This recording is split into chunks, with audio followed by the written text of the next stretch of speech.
បញ្ហាដែលចូលទឹកបន្ទាប់ពីចូលឆ្នាំហើយ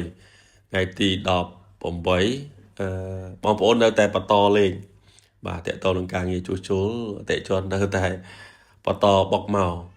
ខ្ញុំទទួលបាន iPhone 14 Pro Max រហូតដល់2ដើមបាទបញ្ហាដែលចូលទឹកបាទខូចអេក្រង់ទាំង2ដើមតែម្ដង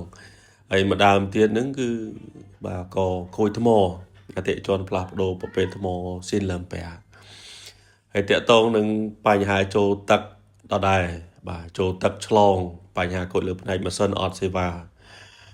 បាទយើងអាចជួយបានអតិជនក៏ផ្លាស់ប្ដូរប្រភេទថ្មស៊ីនលើអំពែ12 Pro Max នឹងហើយមកក្របដែរបាទដូរហើយភាគរយឃើញថា100ពេញបាទសេវាមានដូចដើមបញ្ហា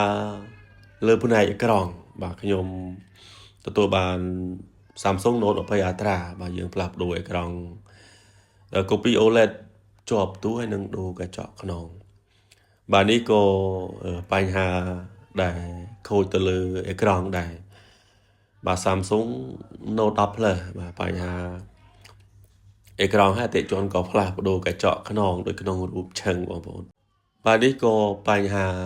ខូចទៅលើអេក្រង់ដែរបាទក៏ Note 10 Plus ដូចគ្នា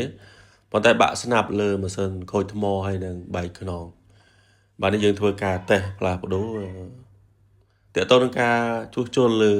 គ្រឿងបន្លាស់បងប្អូនអាចចាំយកបានទេតើតើនឹងការឡើងជីយើងក៏ទទួលបាន iPhone 11បាទ64អតិជនយកមកឡើងទៅបាទ 256G នៅឆ្ងាយអតិជនចាំយកតាមនេះក៏បញ្ហាដែលធ្លាក់នឹងហើយបែកកញ្ចក់ខ្នងហើយនឹងប៉ោងថ្មខ្លាំង iPhone 11 Pro Max ហើយបញ្ហាអេក្រង់ទៅលើ Pixel បាទ7 Pro ផ្លាស់ប្ដូរបាទជាប្រភេទអេក្រង់ OLED បាទប៉ោងថ្មដែរហ្នឹងហើយយើងបាទដូរថ្មតេស្តជូនបាទស្អាតបាទចាំយកបានដូចគ្នា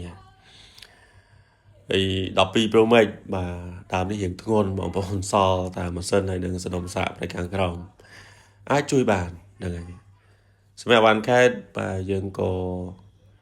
ទទួលបានរហូតដល់2កញ្ចប់សម្រាប់ថ្ងៃទី18នេះ iPhone 11 Pro Max ផ្ញើមកឡើងស៊េរីហើយនឹងដូរថ្មបាទហើយបន្តទៀតនេះគឺអាវ៉ាន់ដែលអតិជនក៏ដាក់ខ្ចប់បាទផ្ញើមកពីខេត្ត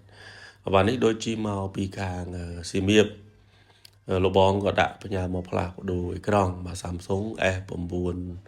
Plus បាទដូរថ្មហើយនឹងដូរកញ្ចក់ខ្នងបាទនេះបញ្ហាដែលឆ្លងរត់ iPhone 11បាទហើយ X បាទឡើង15 Pro